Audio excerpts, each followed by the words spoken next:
Health pioneers present dopamine, function, deficiency and how to naturally boost levels. If you are new to this channel, hit the subscribe button and turn on the notification bell for more relevant health topics. If you are new to this channel, hit the subscribe button and turn on the notification bell for more relevant health topics. Thanks for watching.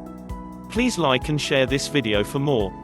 How often do you think about the more than 80 billion neurons in your brain that continuously work together, communicating with the help of neurotransmitters, or chemical messengers? These important messengers play a key role in our day-to-day body functions, and of these messengers, dopamine is the most extensively researched.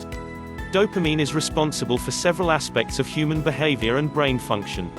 It allows us to learn, move, sleep and find pleasure.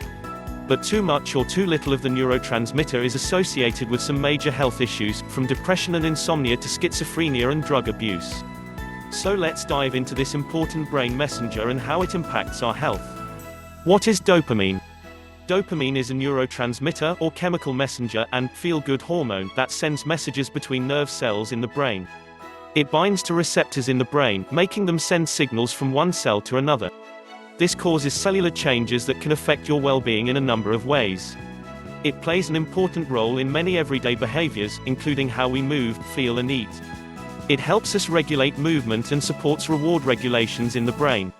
Research also highlights that dopamine receptors are found in the kidneys, pancreas, lungs and blood vessels outside the central nervous system. To make dopamine, an amino acid called tyrosine changes into precursor dopa, a compound found in nervous tissue, and then into dopamine. It's produced in three parts of the brain: the substantia nigra, ventral tegmental area and hypothalamus of the brain. A common question is, what's the difference between serotonin versus dopamine? Both are neurotransmitters, but serotonin functions as a mood regulator, while dopamine is connected to the pleasure center.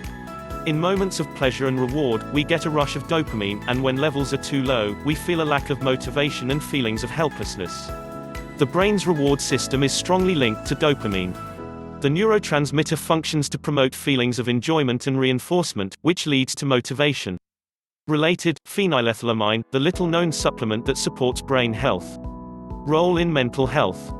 Dopamine is considered an essential element in the brain reward system. Although dopamine neurons account for less than 1% of the total neuron count in the brain, research suggests that this neurotransmitter does have a profound effect on brain function and mental health. This is called dopamine dysfunction, and it indicates that the neurotransmitter isn't interacting with receptors in the brain properly. When this hormone is produced normally in the body, we don't even notice it. The body and mind functions as it should. But when levels become too high or too low, that's when our behavioral and physical functions are impacted. This feel-good hormone is involved in reward-related incentive learning, and it modulates behavioral choices, especially reward-seeking behaviors. Studies also indicate that several mental health disorders involve these pleasure responses from neurotransmitters in the brain, including dopamine.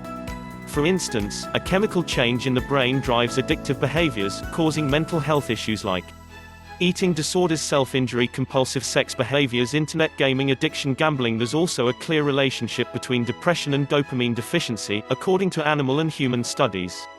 Dopamine levels that are too low may also cause issues including fatigue, trouble focusing, mood changes, insomnia and sleep disturbances, anxiety, lack of motivation, feelings of guilt and hopelessness. Abnormal dopamine levels, either too high or too low, are also linked to many pathological disorder, including schizophrenia, Tourette's syndrome, Parkinson's disease, Alzheimer's disease, Huntington's disease, autism, attention deficit hyperactivity disorder, ADHD, drug abuse. Because dopamine receptors directly regulate the neurotransmission of other neurotransmitters, research shows that a dysfunction can lead to issues with motor activity and neurological function.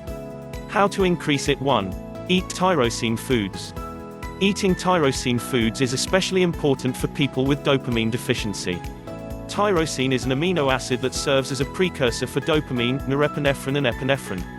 Studies conclude that tyrosine influences dopamine levels, so consuming more of the amino acid can help reverse a deficiency. The best tyrosine foods, or dopamine foods, that are easy to incorporate into your diet include grass-fed meats, pasture-raised poultry and wild-caught fish, pastured eggs, organic dairy products, nuts and seeds, beans and legumes, whole grains, like quinoa and oats, some protein powders. In order to boost dopamine levels by eating tyrosine, you need to consume a well-balanced diet that's rich in micronutrients. Tyrosine needs adequate amounts of vitamin B6, folate and copper to be converted into neurotransmitters. L-tyrosine is also available in supplement form, which may be helpful if you can't get enough of the amino acid in your diet. It's also important to avoid dopamine-depleting foods, like excessive amounts of saturated fats and refined and artificial sugars, which can cause a short-term spike in the hormone but lead to deficiency over time. 2. Get enough sleep.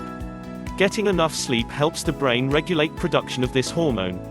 Our circadian timing system is the body's internal clock or biological pacemaker.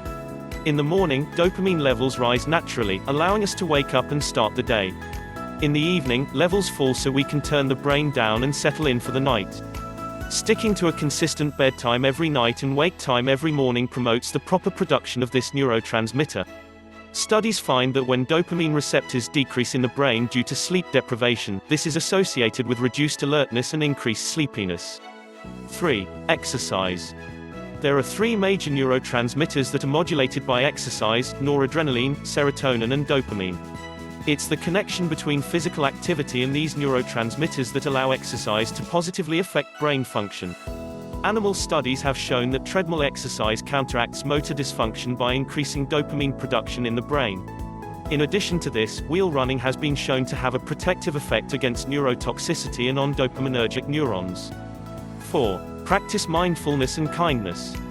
Studies have found that when we practice mindfulness meditation and yoga, it helps increase dopamine levels and reduce feelings of anxiety. Incorporating a yoga practice or any type of meditation, be it seated, walking or laying, can help regulate the production of neurotransmitters that play a role in brain health. Dopamine levels also increase when we're rewarded or after pleasurable experiences, so it makes sense that practicing simple acts of kindness can help boost levels of this feel-good hormone. 5. Use supplements. There isn't exactly a dopamine supplement, but there are supplements that may help to boost levels naturally. Here are some of the best supplements for increasing levels of this hormone. Vitamin D. A 2016 study displays how vitamin D treatment modulates dopamine circuits in the brain. Using a vitamin D supplement for this reason has been shown to support treatments for drug addiction and dopamine-dependent behaviors. Probiotics. Researchers have learned that bacteria can synthesize and respond to hormones and neurotransmitters. This means that adding more good bacteria to your gut, and reducing bad bacteria, can have positive effects on dopamine levels. Curcumin. A study published in Psychopharmacology found that curcumin was able to increase serotonin and dopamine levels in mice. Mucuna pruriens. Mucuna pruriens is a tropical plant that contains high levels of L-dopa, which is the precursor to dopamine. For this reason, Mucuna pruriens supplements are used in Ayurvedic medicine for improving Parkinson's disease. In addition to these natural ways to boost dopamine levels, there's a pharmaceutical drug called levodopa that's used to increase levels and treat Parkinson's disease. There are also dopamine agonists, which make up a class of drugs that bind to and activate the dopamine receptors in the brain. These drugs make the body think it's getting enough of the hormone, and they're used to treat a range of health conditions, including depression, insomnia and fibromyalgia. Health benefits studies indicate that dopamine plays a role in many brain, behavioral and body functions, including memory, learning, attention, behavior and cognition, voluntary movement, pain processing, motivation, sense of reward and punishment, heart rate, blood pressure, sleep and dreaming, mood, lactation, electrolyte balance, risks and side effects. We absolutely need this neurotransmitter to function properly, and there are many ways to boost levels naturally. But levels are also increased with some not so healthy actions or substances, like drinking alcohol, eating sugary foods, using drugs like nicotine and cocaine, and engaging in other rewarding behaviors. These acts of self-medicating can cause health issues down the line and sometimes be self-destructive or addictive behaviors. When it comes to using pharmaceutical medications that boost dopamine or mimic it in the brain, there are some possible side effects, including nausea, dizziness, hallucinations, impulse control disorders and low blood pressure. While increasing these hormones is important for some health conditions, reducing the production of this neurotransmitter is sometimes necessary. Dopamine antagonists are a class of drugs that reduce dopamine activity in the brain. These drugs are used on people who produce too much of the hormone and deal with health issues like schizophrenia and bipolar disorder. Conclusion: dopamine is commonly called the happy hormone because it increases in moments of pleasure and reward. It's a chemical messenger that interacts with neurons throughout the brain. Levels too high or too low can have major impacts on our health, impacting the way we feel, learn and behave. For people dealing with a dysfunction, eating foods high in tyrosine, engaging in regular exercise, getting enough sleep, and practicing meditation and kindness can have a positive impact. There are also supplements that help increase this happy hormone, including probiotics, vitamin D, curcumin and mucuna pruriens. Thanks for watching. Please like and share this video for more.